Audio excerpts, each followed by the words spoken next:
Beautiful, beautiful life. I might just say what you wanna. What's up, y'all? I'm J.Max. Welcome back to my channel. This is J.Max Reax, and today I'm watching a requested video. I'm actually gonna start a series. It's called Once Upon a Time in Minneapolis, and this is episode 1. It says when Prince met Morris Day. Let's see what happens. Copyright.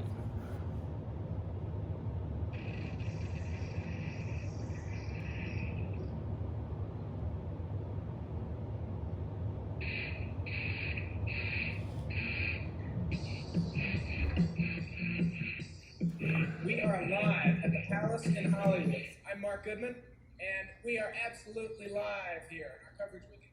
Yeah, we had a procession of limos going to the premiere. The premiere was at the Man's Browning's Chinese Theater in LA, Hollywood. And big red carpet affair. MTV was out front, and everybody else was out front. And Why does it sound like that? a lot of typical LA rock and roll movie premiere. Right. We had limos for the band, Wendy and Lisa Ringwald, I guess Bobby and Fink were probably, I forget how we were divided up. We had several limos. And I was in the car, it was just me and Prince and Chick. Chick was in the front, I was in the back. But we had walkie-talkies, and we had security already at the theater that were going to orchestrate how the cars pulled up, in what sequence, and so on and so on. As we got within about 5 or 6 blocks of the theater, one of our security guys radioed Big Chick and started telling them how crazy the scene was. Like, man, you won't believe this. There's thousands of kids. The police are going crazy, trying to control the crowd. This is just the biggest thing I've ever seen. It's madness. So on and so on and so on. And Prince overheard, we in the backseat kind of overheard some of it. And all of a sudden his voice kind of broke. And he said, Chick, what did they say? Chick repeated it to him. I looked at his face, and it was the deer in the headlights. All of this preparation, the whole ordeal of making the movie, of making the album, of doing the preview shows that we did at First Avenue and so on, all of that had led up to this moment, this whole fantasy that nobody believed would happen but him. And for a split second, he really lost it, and he grabbed my hand and he said, what did he say? Say it again. His hand was shaking, and it lasted for about 10, 15 seconds. And then all of a sudden he stiffened up. He got his game face back on. And from then on, it was typical Prince. It was almost like a cartoon. For me, it started out, Prince was a figure in my favorite. Hitting Santana guitar solos and stuff like that. I was just mesmerized. The first thing I noticed about Prince was if you're a guitar player, the solo he plays is solo that made me smile. Prince can play that solo without shredding.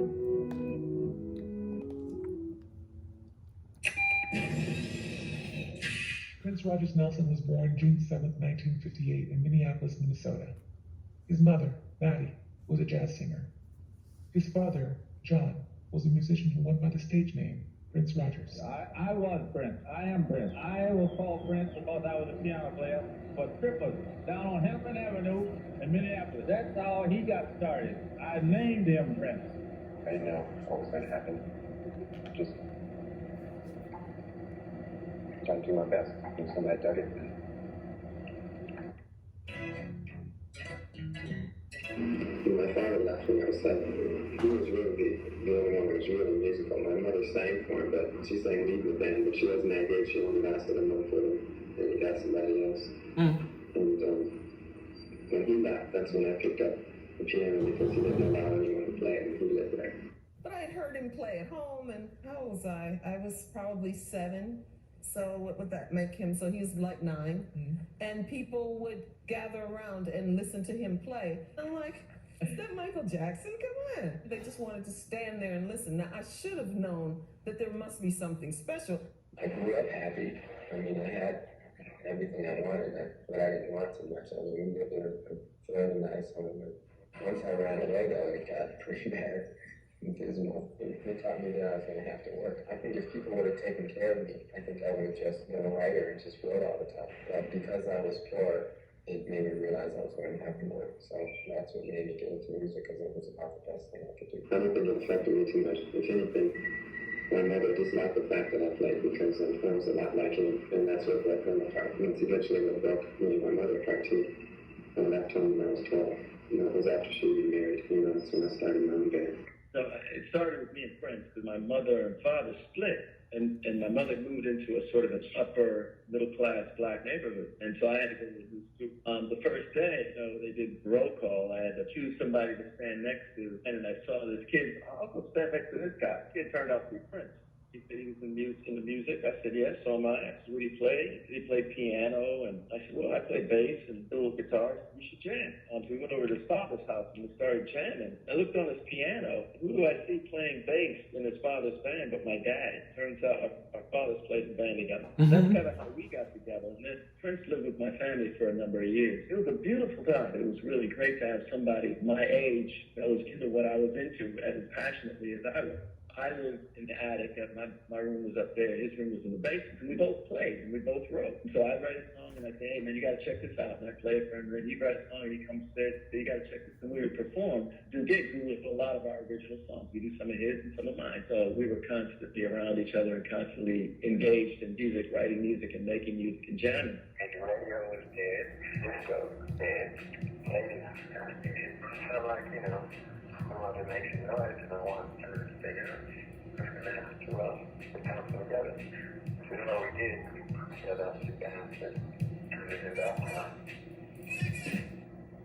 I'm from Springfield, Illinois. Grew up in Minneapolis.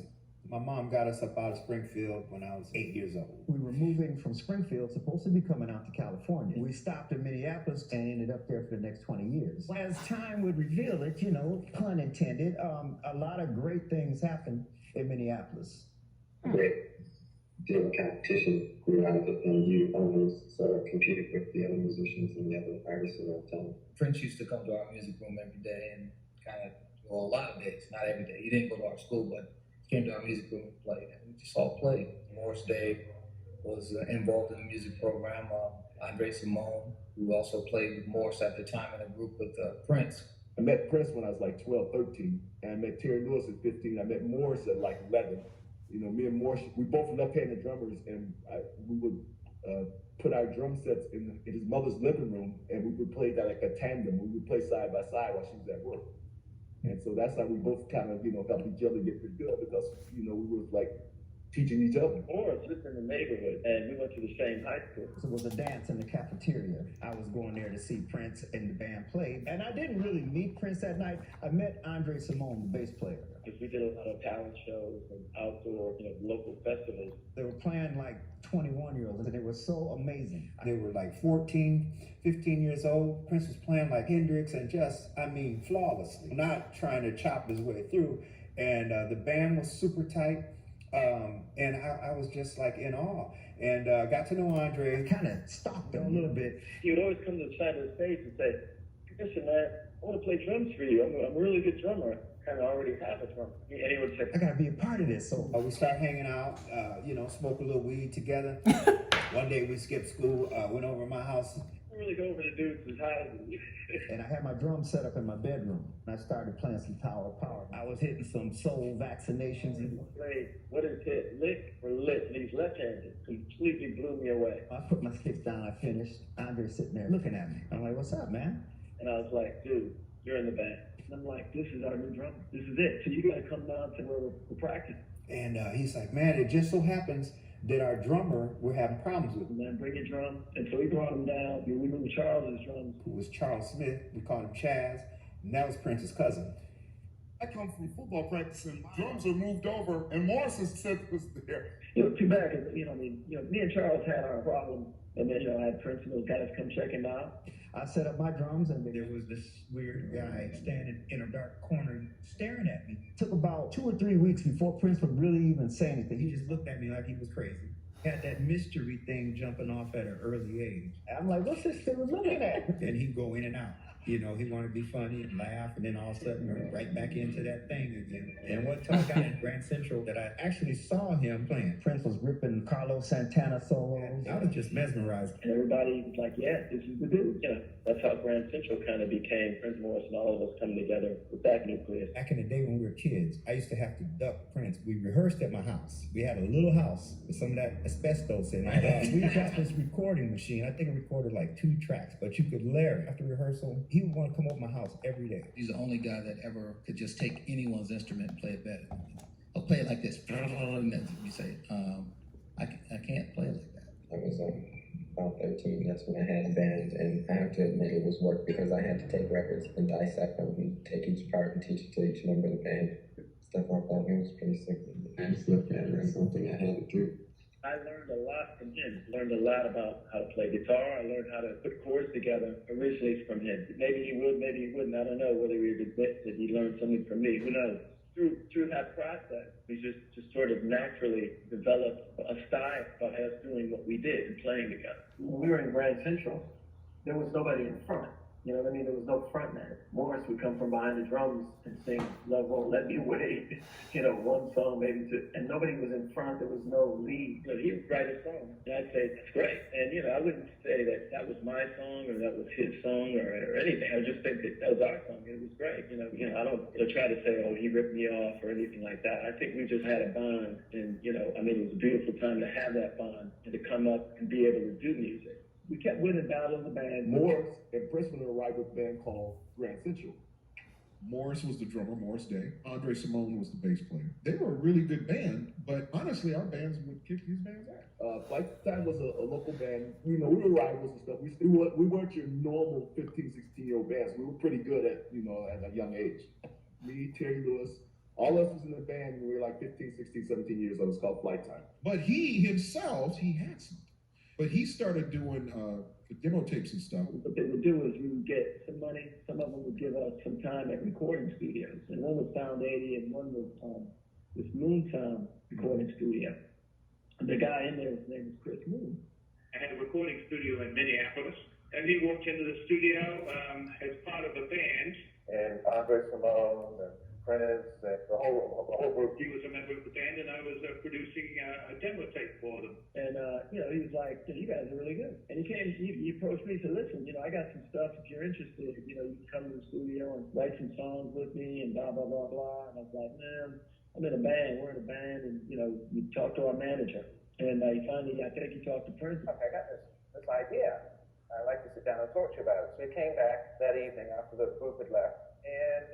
And we started talking deals. My idea is, hey, why don't we get together? Why don't we team up, combine our resources, combine our talents, and I'll teach you how to record, and I'll teach you how to produce, and I'll teach you everything I know, and, you know, I'll produce a demo tape for you.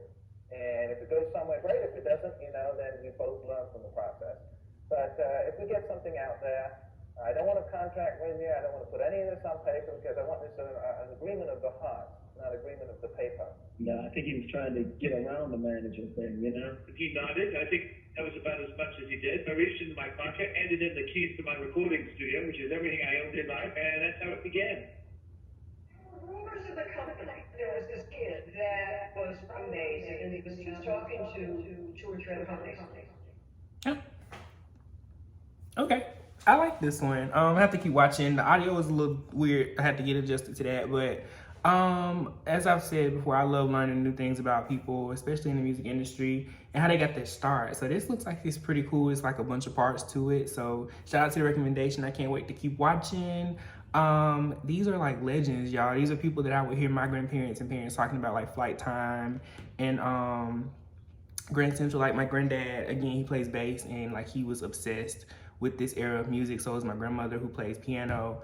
I have cousins that play like trumpet and different things, and you hear about the Jimmy Jams and Terry Lewis's and the Morris Days and all of them. So it's pretty cool to see these connections get made, and more than anything, I like what happened at the end, how he got to start recording and doing demos and stuff like that, where the guy was like, I don't want to put it on paper, I want it to be like a contract of the heart. I don't know what's gonna happen in future episodes. Maybe it turned into something business, but if it really was just a labor of love and he taught him, that was awesome. I think that's one of the things that made music and like people's bonds within the music industry back then, so creative and great, was that they got together and learned from each other and pulled sounds from each other and did just crazy, amazing things that we still listen to and love to this day, that new people are sampling and trying to imitate and they can't. So this was incredible. I cannot wait to watch the rest of this one. Shout out to this recommendation. If y'all haven't noticed, my channel is beginning to shift. I'm doing a little bit more music stuff, like I'm watching more music documentaries and stuff like that, in addition to the shady things. But I like these type of recommendations. So if there are other ones that y'all are watching or that y'all have seen that y'all think I might be interested in, no artist is off limits. Just because I don't always, you know, watch a lot of content from different artists doesn't mean I wouldn't want to learn about them. So yeah, let me know what you thought about this below. Comment, like, subscribe. Until next time, peace.